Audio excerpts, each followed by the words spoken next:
Good morning and welcome to Sports and Shorts Tailgate Edition on 92.9 KVRE and streaming online worldwide at kvre.com. We're also on iHeartRadio with Tracy Simpson. I'm Mark Oliver. A big week in sports this week. Tracy, this is what it's all about right here. The Fall Classic is in full swing right now. Of course, we record this show on Wednesdays. By the time Saturday morning rolls around, this thing may be over and in the books. And you know what, Tracy? It has not been the World Series that everybody thought that it would be. We expected Judge versus Ohtani, battle of the Titans, clash of the juggernauts. No, these two guys, at least through 4 games of the World Series, have been silenced, so to speak. Another big name has stepped up to take the ranks and breaking some records in the process, and that is Mr. Freddie Freeman. It's the Freeman Show, baby.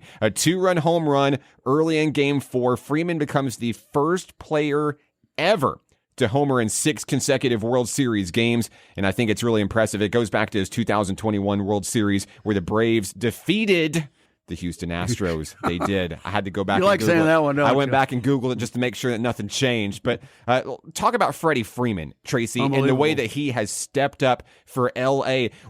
Listen, we talked about this before the series even started. Mm-hmm. We said, man, this series on paper has the potential to be one of the greatest matchups ever. I hope it's not a landslide. Well, you said sweep, though, too, though. You mentioned that also, though. You said either way, if somebody has an off night, it could be, bring the brooms out, though. So, I remember that much. But also, here's the difference right now. As if, like you were talking about, 3-1, but I'm going to bring a little twist to it. And not that they would throw it, because they want to win as much as I do, but can it go and will it go?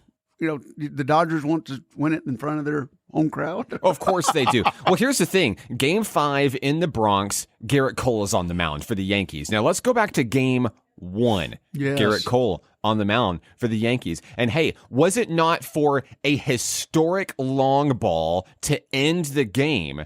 Now, of course, this game goes to extras, but Cole puts the Yankees in position to win that game.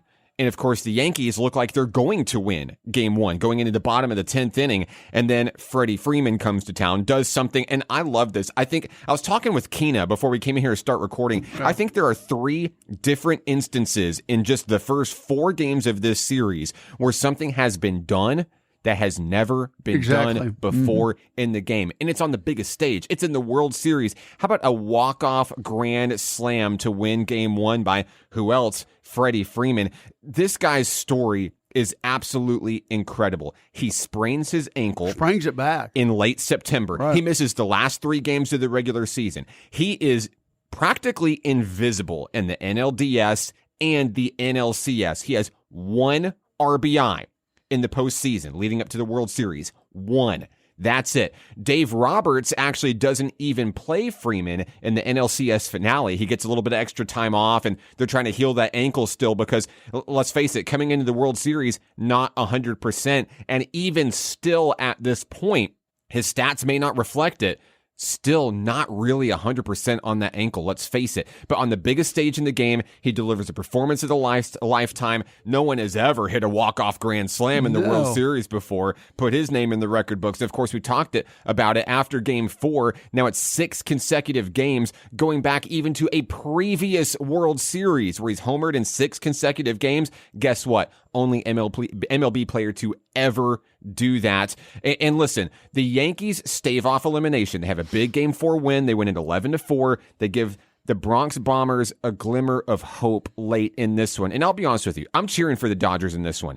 And I do believe that they're going to close it out. And by the time this airs, they may have already closed it out. But the Game 4 win was a big thing for this series for the Yankees. And I'm glad that the Yankees were able to pull it off because I think a sweep doesn't tell the story about how good that this Yankees team actually is. And now it's kind of funny, full circle. I know there's a lot of Yankees fans here in Arkansas that probably listen to our show. New York, in order to do this now, has to follow in the footsteps of the Boston Red Sox. I can already see him quivering out there. They got to mimic the Boston Red Sox of 2004. They got to come back from down 3-0 to pull this thing off. But let me ask you, that big Game 4, coming from behind, Freeman lit it up early in the first. Yankees battle back. They put it away late in the ball game. Is that the catalyst that might just jumpstart a comeback opportunity for this squad? Well, the thing about it is, though, Mark, is it was a complete effort by the whole team. And I know Volpe had the big one after making a major mistake, in the second inning, or first inning, and not, of course, rounding the base far enough. And everybody's like going, they started talking, and all of a sudden he gets up.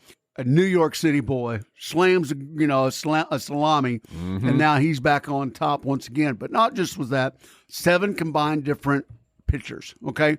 But everybody. Then you had 3 more home runs added on to that. It was a combined effort. So, yeah, it took a group, and just like you were saying, this is one of the special teams that ever dotted the pinstripe soup, I think. It's something special that they've got not only a great 1 to 9. They're all good hitters. 1 to 9. I mean, it's true. And it's just that simple. And somebody had to step up because, like you said, Judge, he's got some decent base hits and stuff, but he's not, like we were talking about, the big, going yard every time. Every time Judge comes to the plate, you're waiting for that 6,000-foot home run, and it's not there. But here's the deal. The longer this series goes on, the Yankees bought themselves time. Absolutely. Right. They had to, or this win or go home. But the longer that they can buy time, listen, we know what Aaron Judge is capable of. It's coming. As long as he has time, it will get there. Where was it in games 1 through 4? I don't know. Maybe you talk about it in the history books later down the road. But he's got these opportunities in front of him right now where he has that opportunity. All it takes is one swing, and one swing can turn this series around. And maybe it was Volpe that got that swing. Maybe it's someone else in the Yankees lineup that starts that off, because here's the deal. Judge, Ohtani, okay, the 2 biggest offensive juggernauts in baseball have not been the ones defining this story so far. And let's face it, Shohei Ohtani is hurt. He's hurt right now. You can tell that. You can look on it. You can look at it. Now I've been challenging myself this series. I have only been listening to games on the radio through the ESPN app. I have not watched the World Series. I've been listening only, but I've seen the highlights. I'm still watching the highlight videos and the clips, and you see him grimacing with that shoulder injury, on the stolen base attempt sliding in. He's hurt. And he's holding his jersey with his left hand. And you hate to see it. You could tell that. But thankfully, his team has rallied around him, whether it's starting pitching, and boy, these 1, 2, 3 guys in the Dodgers rotation, boy, they stepped up on the biggest stage so far to get some crucial wins for this ball club. However, is this the shot heard around the world for Volpe and the Yankees? I think that it could be. I don't know that it's enough to turn the tide in the series. I do think the Dodgers are going to close this out, and Freddie Freeman, win or lose, no matter what happens, some miraculous comeback, Freddie Freeman will be the World Series MVP. It'll be absolutely much deserved, an amazing story, but it may not be an MVP for a Judge or an Ohtani. And to me, that's okay. No, very much so. And they'll be playing all weekend and for the rest of the year. We love L.A. And you know that straight from, the commercials, I can already see them now coming. And then I guess the biggest next question is who stays and who goes. That's what we're going to be talking about after the World Series. Left to be seen. So many questions to be answered, and even into the off season. But one thing that I will say for sure right now, and I mentioned this on the last week's show, anywhere that we go around town, if we are, out in public, there's either baseball on, like at a restaurant, and everybody's watching, or people are talking about baseball right now. Hey, NFL is like at the halfway point of the season, and it really feels like nobody's really talking about it. The quiet. MLB right now, and maybe it's because it's California and New York, LA and the Bronx. Maybe it's because of the high marquee matchup, Judge, Ohtani, even though that they haven't been the superstars here on this stage. They certainly led the team to this stage. You can't deny that. But this is so great for the game right now, just to have this moment and this series. And hey, it may be lopsided. It may go one way. It may not be the true Game 7 where it comes down to the bottom of the ninth or even extra innings. But I think it's so good for the game going forward. And I think baseball's in really good hands for the future. I think so. The two biggest markets, in baseball, and this was, you're exactly right, Mark. It's one of the biggest things that could have happened. All the hype, we talked about this last Saturday. You got 6 MVP players on the teams, right? But then you got also the stars in the stands. They've done that clip time and time and time again about everybody, the price of the tickets. But the main thing is East Coast versus West Coast. And you can't have a bigger story than that. The Big Apple, and of course, you got Big LA. So you know what I mean? I think that's going to be the talking point. Win, lose, or draw, either one of them, that's going to be the talking point right there. So, hey, we'll see what happens, and we'll go from there. We've got a lot to talk about on this week's show. Of course, a big college football game coming up today. High school football is rounding out the regular season. NPC is doing great things on the athletics stage. But when we come back, we're going to talk about a really big topic that hits the state of Arkansas on the high school level this week. Some call it even controversial. Find out more when we come back on Sports and Shorts Tailgate Edition on 92.9 KVRE and online at kvre.com. Second quarter coming up. And we're back. Sports and Shorts Tailgate Edition, 92.9 KVRE and online at kvre.com. He's Tracy Simpson.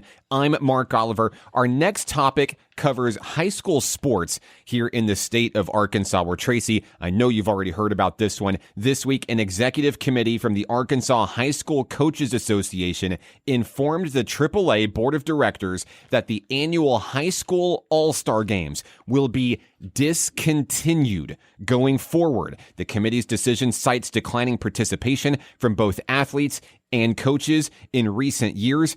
In place of the All-Star Game contest, the AHSCA will name All-Star rosters for each sport and recognize those athletes and coaches for their accomplishments instead, but no more All-Star Game. Tracy, what are your initial thoughts on hearing this announcement this week? When I heard that, Mark, I'll be honest with you, I just had to take a step back, because 100 years ago when I made the All-Star team, and then my boys making the All-Star team, it was something special. It really was. We didn't even think twice about going and playing, or my boys didn't either. You were been there when it happened, part of it. And for these other kids now, I think I'm just going to say it right now, I think the media has a lot to do with it, and not so much the coaches. But I think it has a lot to do with a lot of these players. Now, don't get me wrong, are going to the next level. But I think it has to do with the college level players not going and playing in the bowls, and it's an effect, a trickle down effect, so to speak. I hate to use a political term, but I think that's what has a lot to do with it. You see these college players not wanting to go play in the bowls because they're going to go to the draft, and so you've seen that and I just think that it's a sad note in Arkansas history, to be honest with you. I really think it's a sad note. I had a special time when I was there 100 years ago. I know my boys did. I enjoyed going to the games. The participation was still there, but I don't know why that they're saying. I think it's from the standpoint, maybe in the stands there's not as many people. I don't know, but I just tell you what, I still keep up with some of those guys. I still got jerseys from the guys that I played with back in those days. My boys' closets are full of jerseys that they played, So I don't know, man. I will cherish the day that I've got to go watch that game, and I think it's a bad mistake. Tracy, I think this is a travesty for high school sports in Arkansas. Now, listen, I'll be the first to admit I never made an all-star roster or game in my time playing high school ball at Mountain Pine. Many of my classmates did, and for us, coming out of little old Class 2A Mountain Pine, that was quite an achievement. Here's the deal. Typically, on the small school level, you don't get very many college scouts coming out and watching your games, coming out watching your practices, especially in a county like Garland County, where it's full of bigger schools, even your Fountain Lakes and Jessievilles, but Hot Springs, Lake Hamilton, Lakeside, okay, Mountain Pine, and I'll even throw Cutter in the discussion there. scouts aren't going to those games unless you just have the real deal, like a Peyton Mills out there, the real deal. But for the rest of us on the outside looking in, I was one of those guys. This was a huge opportunity. This was a huge goal to reach because many of those guys were very talented that I played with or on other sports at Mountain Pine with me, but weren't quite next level material. But especially in an age when I was in high school, social media wasn't a thing.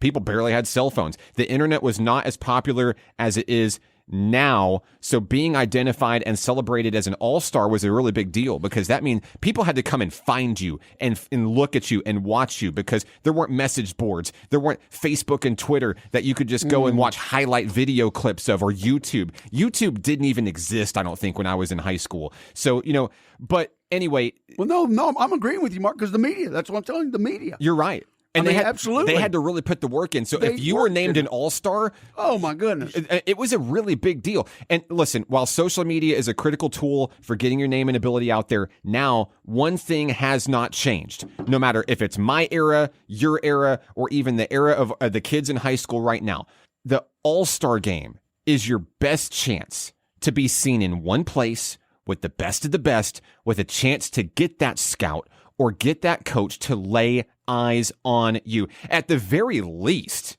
it's a last hurrah to play the game that you love. Maybe the last time you ever suit up on the field or on the court that you love. Now, listen, we mentioned this at the beginning of this segment. Their reasoning comes down to, quote, declining participation. That shocked me. So what I did is I went to the comments section on social media. Right. And I looked to try to learn more. And here are some of the more fleshed out reasons that I found. One, you said it already. Players are declining to participate due to college commitments, injury concerns, or even reasons related to the new NIL landscape. Bingo. They're already in training camp. They've already signed their letter of intent, NIL. At that point, you become an asset to that college or university. All-Star game becomes, well, that's a chance for you to get hurt. And we've seen horror stories. It has happened in Arkansas high school all-star games. You blow out a knee, you hurt yourself, you tear an ACL, you tear a shoulder, pitching on the baseball diamond, anything. It can happen. Two, a lot of fans upset about the travel to Conway and UCA to hold the event. Remember, in recent years, they tried to keep it local and centralized to Central Arkansas, try to minimize the travel for some of the Southern Arkansan participants. And, a lot of people not happy about the facilities that UCA has to offer in comparison to your Fayetteville schools. UCA doesn't have the notoriety of playing in a Baum or a Bogle or a Bud Walton or a Reynolds. Yes, fine. But I would be the first to say, and of course I'm a Bear alum, but I'll be the first to say, I don't think facilities are truly the issue here. UCA is certainly capable of holding these events, and that's why they have for numerous years here. And then lastly, the one thing that people are reading into is maybe the thing that has not been said by the AAA or the High School Coaches Association here.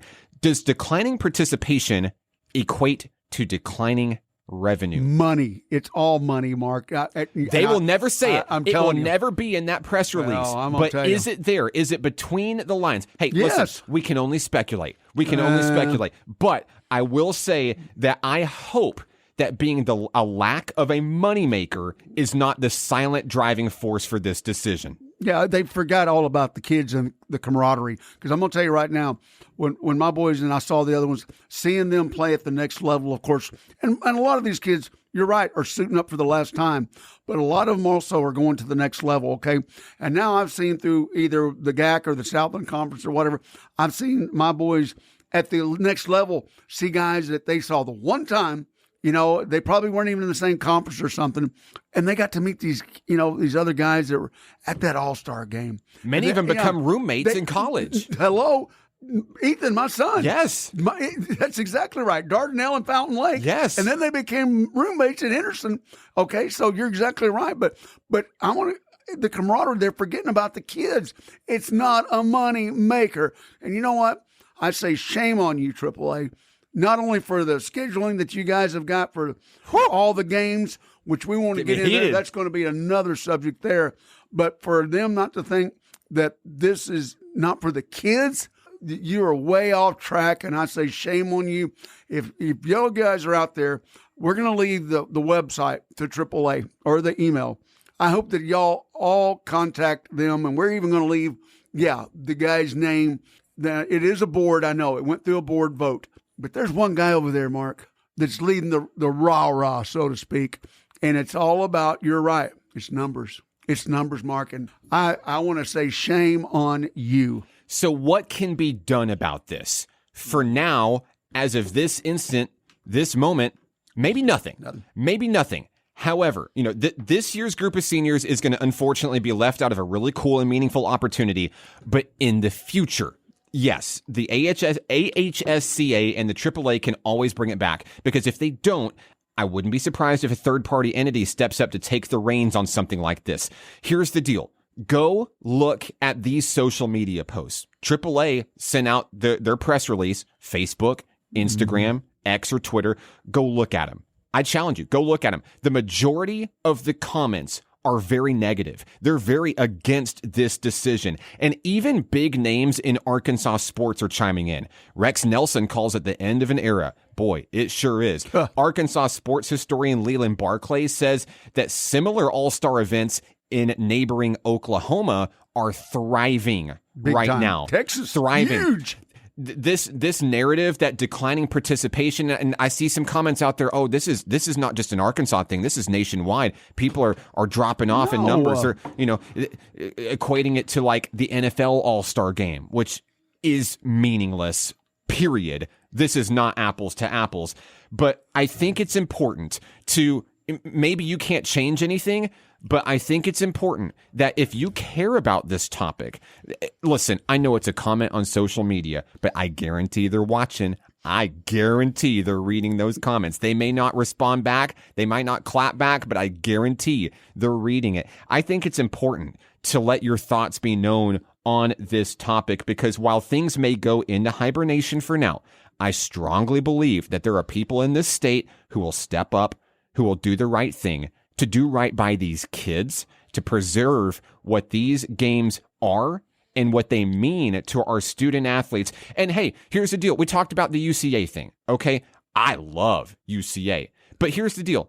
Here's a place where they could concede if it is actually an issue. I mean, if setting is the deal breaker, which I absolutely can't see how it is, just rotate it. Rotate it throughout the different regions each year. Listen, there are beautiful campuses all across the state of Arkansas that can support these events these days. It could be at U of A in Fayetteville. It could be at UCA another year. It could be up in Northeast Arkansas, and let's give them some love and put A-State on the map and give them some recognition. And boy, in South Arkansas, I know your Magnolias down there have great places. Monticello has a beautiful facility. Spread the wealth. Hey, and we can't leave out Arkadelphia. Arkadelphia, baby. OBU, Henderson, you could combine forces. Mark, you really got to feel, though, for the smaller groups, too, the volleyballs of the world. And those kids, I'm going to say 90% of those will never play again. And basketball and stuff. Good point. I got to attend, knowing some of the girls that were on some of the better volleyball teams at Fountain Lake, got to go, watch those. They're not going to ever play again an organized level. Never. And to meet and share, and I'm going to bring it up again, camaraderie, and now with the social media, like you say, they get to become friends, because at one point and at one time in history, they had something in common. No, never again. I had a year, like I said, I never got to play in an all-star game, but there was a year where I got to cover an all-star game at UCA, and I got to be the play-by-play voice for the all-star football game and for the all-star basketball game. Mm-hmm. And let me tell you, my interaction with those kids, because if you guys have followed anything I do, I love to go down and I love to interview the athletes. I am a storyteller and I love to tell their stories. And getting a chance to meet some of those young men and even young ladies on the basketball court, it was super inspiring. And it's such a big deal for these kids. It's like VIP treatment. You get a whole week, And okay, fine. There may be a group of athletes that, you know, they have achieved bigger things and they're headed to the next level, and they might want to protect their bodies, and maybe it's a business decision. And I respect that. But for the large majority of participants in these games, that is simply not the case. And a lot of times it's the last time they ever play the game they love. And it's a shame. I'm going to say once again, shame on them. I think that they're forgetting about what it's all about, and it's about the kids. And we start forgetting about that, then, you know, why even play the game at all, Mark? I'm going to be honest, just why even play at all? I'm sorry. Much more to come on the show. Don't go anywhere. We've got football, we've got college news, and high school football all around the bend on Sports and Shorts Tailgate Edition, 92.9 KVRE, and online at kvre.com. Third quarter coming up. Third quarter Sports and Shorts Tailgate Edition on 92.9 KVRE. He's Tracy Simpson. I'm Mark Oliver. Tracy, let's talk a little college football. Okay, so Arkansas managed to put the LSU loss behind it. Took care of business against the Bulldogs in Starkville. Taylen Green was phenomenal as Arkansas downs Mississippi State. Green completes 23 of 29 passes for 314 yards and 5 touchdowns. He earns SEC Offensive Player of the Week, the first time for an Arkansas quarterback since the Austin Allen era in 2016. And on last week's show, we talked about goals. The Razorbacks are now 5-3. They're one win away from that bowl eligibility. Today, at 11, they host number 19, Ole Miss, in Fayetteville. Was this the bounce-back game that you had hoped for? Well, Mark, you and I, we were spot on the other day, and we've got our days. You know, some days we're eating crow, and some days we're actually eating a little steak, because I'm not going to say hog. But anyway, the thing about it is, you know, they did what they had to do, okay, as far as getting a W. But it's still that roller coaster ride. Now, is Ole Miss going to be the game? I think one of two games, because we got Ole Miss, we got the Longhorns, and in between there, you know, La Tech. So one of those two games would be a really great time to come out with a W and prove that they – because that's going to be the difference in playing a semi kind of bowl and a big bowl, because they're obviously not, you know, getting the big playoffs, okay?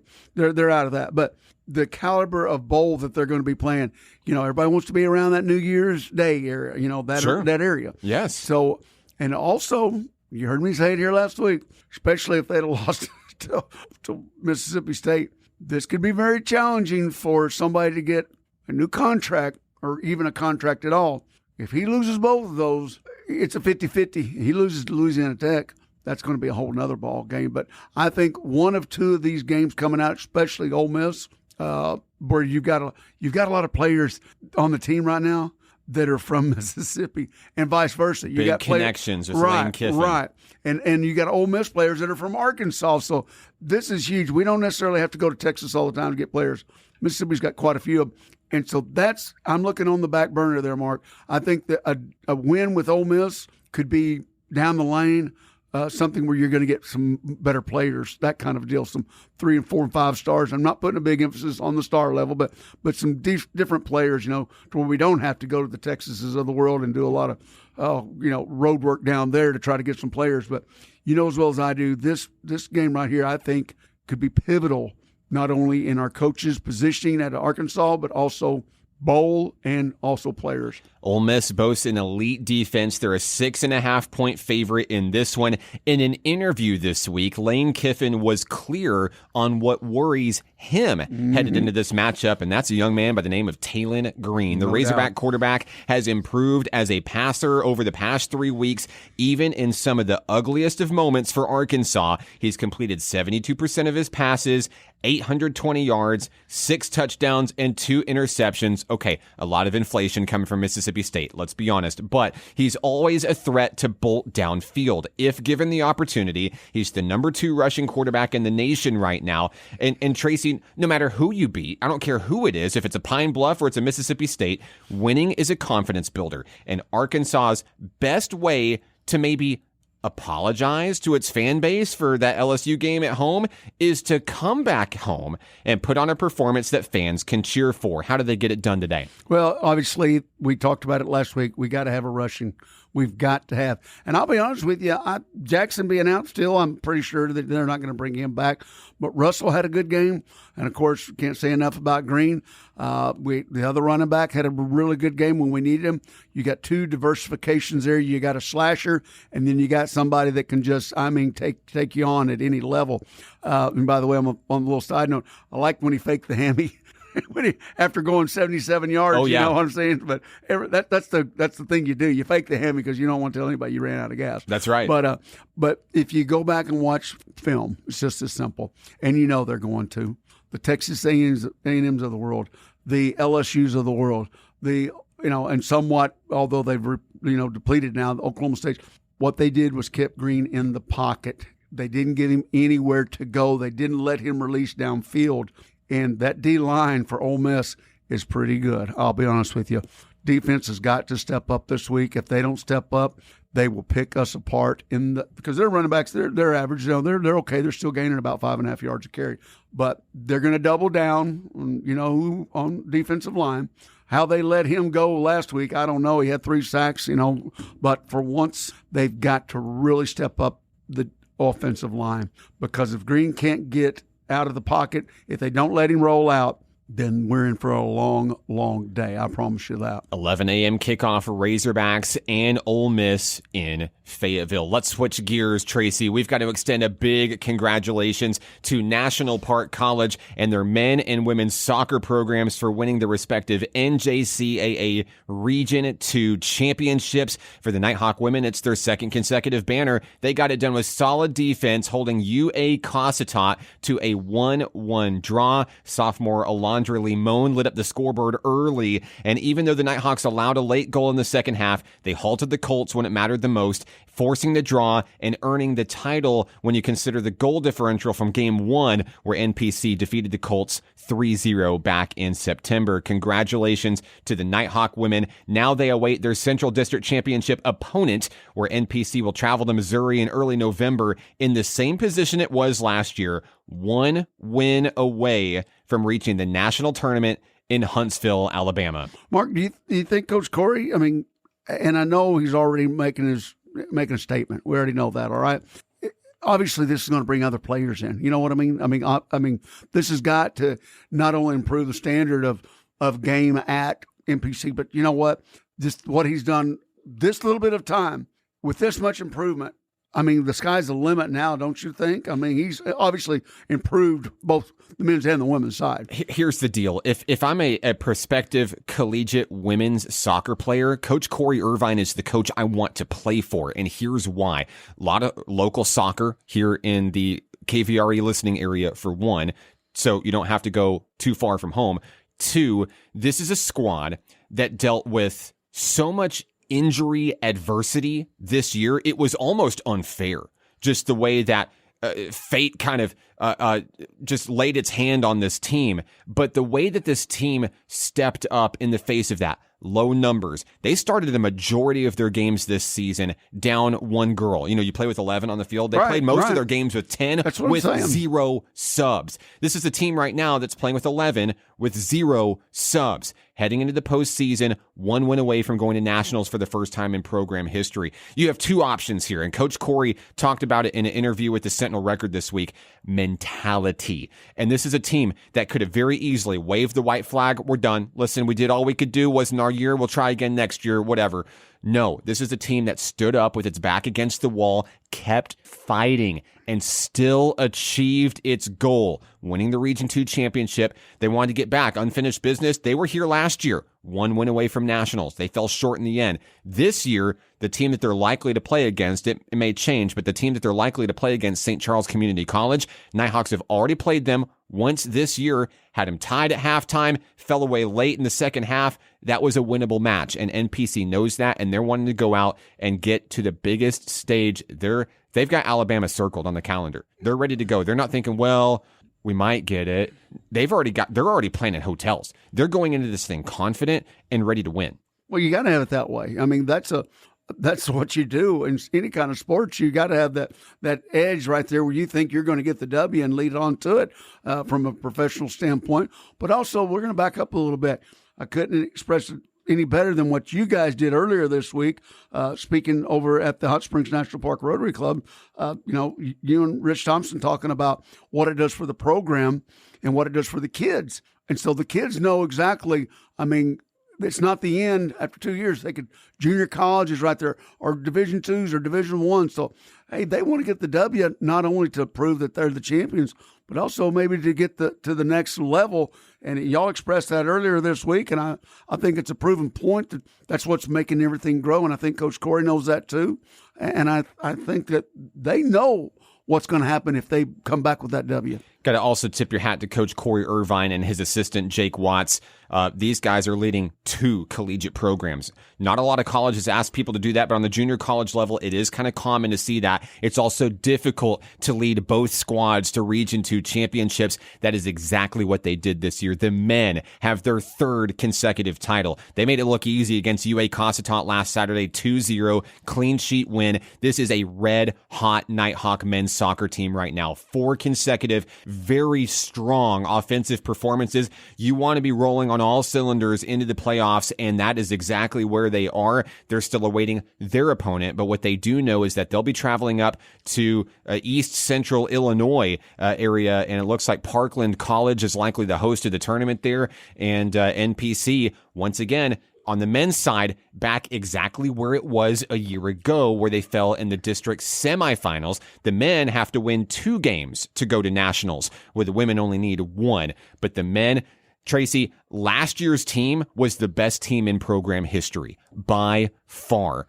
But this year's talent that Coach Corey Irvine has brought in makes last year's team look like, well, just inferior to this squad. I'm going to be honest with you. The level of talent, top to bottom, 1 through 11, and this starting lineup is incredible. I think that they're going to go out there and they're going to get it done in a big way. Well, when it's all said and done, you got to get Coach Corey on the show. You know that, right? Yes, we do. Okay. All right. Just want to be fair about it. But anyway, good luck to them, and, best of everything. When we come back, high school football coming up next. Don't go anywhere. Sports and Shorts Tailgate Edition continues in a moment on 92.9 KVRE. Fourth quarter coming up. Well, Tracy, if you blinked, you missed it. The fourth quarter is here, and once again, high school football. What a season. 2024 regular season comes to a close this Friday night, week 10. And for some of these squads, it's the final game they'll play this season. For others, it's the final tune-up game before the official road to Little Rock begins. War Memorial Stadium. They got the lights on already, getting warmed up for some big championship games coming up. But Tracy, we got to take care of business first in week 10, and we'll start with the first of 2 big Garland County rivalry games happening this week. Cutter Morning Star and Jessieville, a battle of 2 teams going in opposite directions, unfortunately, but nonetheless, it's a Garland County showdown to close out the season for the Eagles, while Jessieville eyes a deep playoff run. The Lions have to first take care of business on the short drive to CMS. And Tracy, we've said it before, sometimes there's nothing more dangerous than a team with nothing to lose. It's Peyton Mills' last high school football game at Cutter Morning Star. You have to think the senior's going to leave it all out on the field in front of his home crowd. And Mark, just like you were saying, though, they're going to play their hearts out because this could be maybe the last time they ever suit up again. Mm-hmm. But, also being at the local level right here, these are kids that grew up playing against each other. Whether it was in baseball, or peewee football or whatever the case is, they know each other.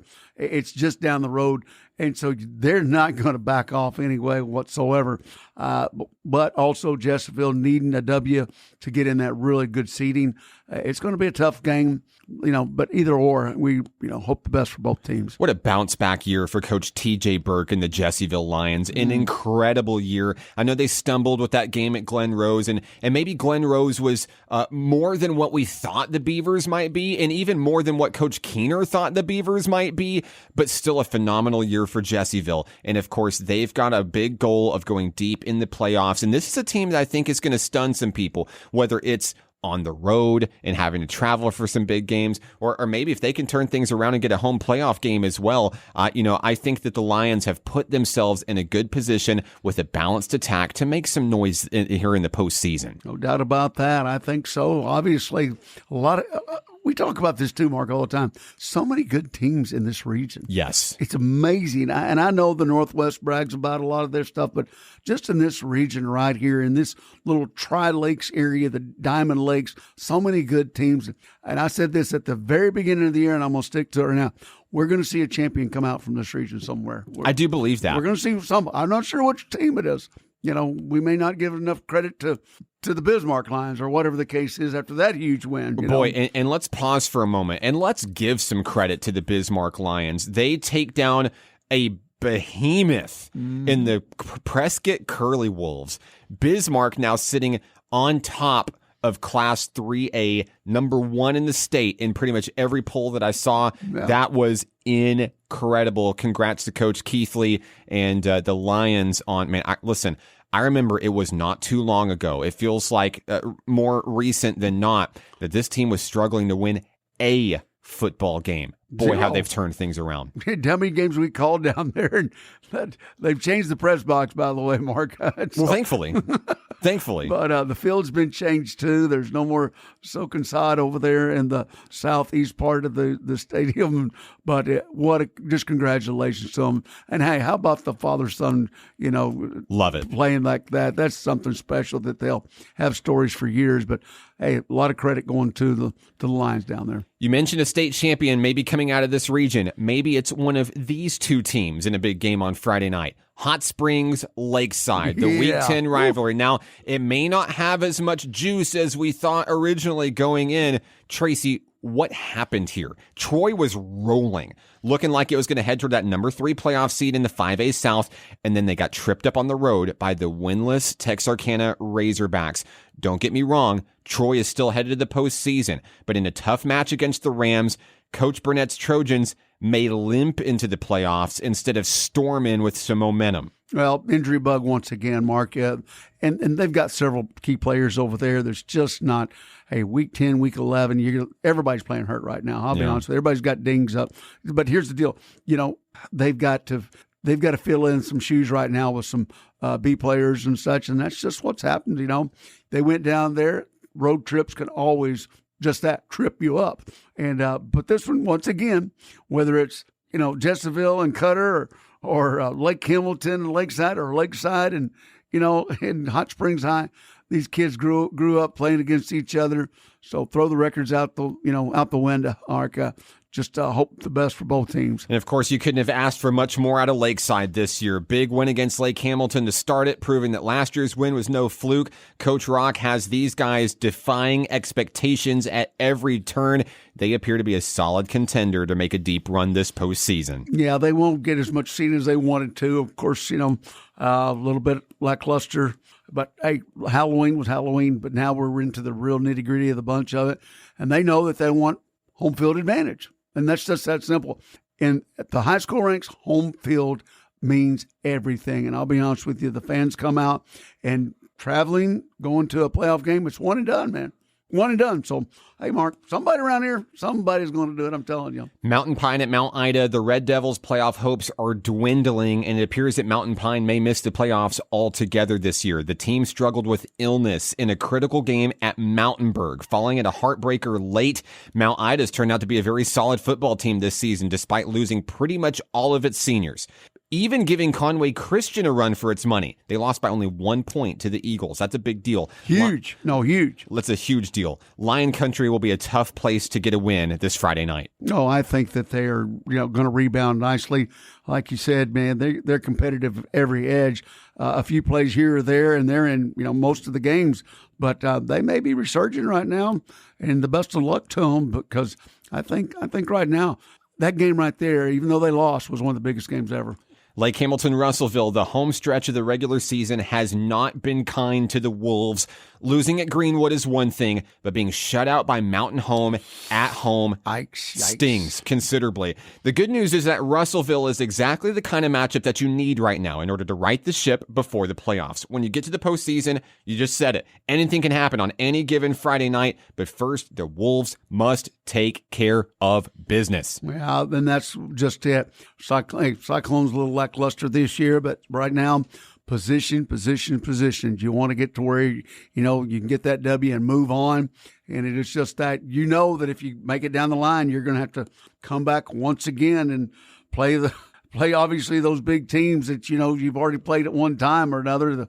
And it's going to be a tough one, but you want to get that first W in the playoffs, and that's always a good thing. And sometimes after a long season, your playoff hopes literally come down to Week 10, Fountain Lake at Ashdown. All season long, the Cobras had a goal of reaching the postseason in its first season back from 8-man football. It's going to come down to a road game against Coach Matt Richardson's former team, the Ashdown Panthers. Since winning the first 2 conference games of the year, the Panthers have struggled down the stretch, having gone through what we call the 7-4-A gauntlet and coming up empty. Fountain Lake controls its own destiny Friday night. It's going to be a big one, and traveling hasn't been really a problem for them this year. They travel well, and I think that here's the biggest kick, though, Mark.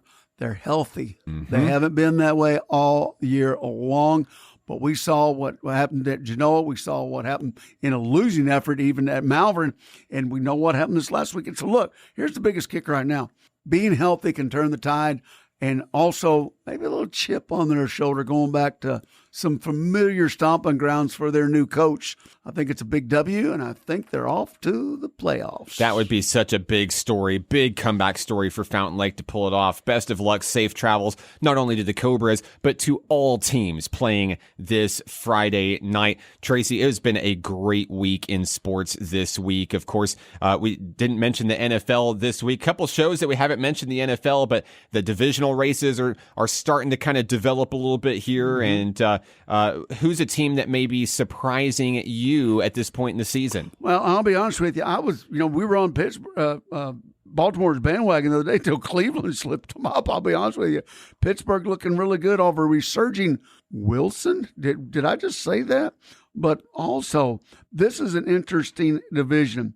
The NFC North. Detroit, Green Bay, Minnesota, Chicago. This division is now renamed the Everyone's a Winner division. Detroit 6-1, Packers 6-2, Minnesota's 5-2, Chicago is in the cellar at 4-3. I'll take that, although I don't want to talk about the Commanders game.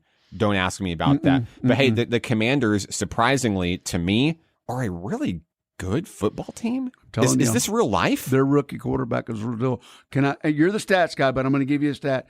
Do you realize they're the only division that everybody's above 500? Yes. How about that? Yeah, NFC North. Let's go, baby. The black and blue division. I'm telling you. And so, everything else is kind of, outside of the NFC West, which I'm not sure if they remember that it's the NFL season, but it's been a weird year. We got so much more to talk about on the show. Of course, you can text the show at any time. And hey, let us know your opinion on the AAA discontinuing the All-Star game. Text us this week, 501-915-1300. This has been Sports and Shorts Tailgate Edition on 92.9 KVRE. Fourth quarter's over. Game's up.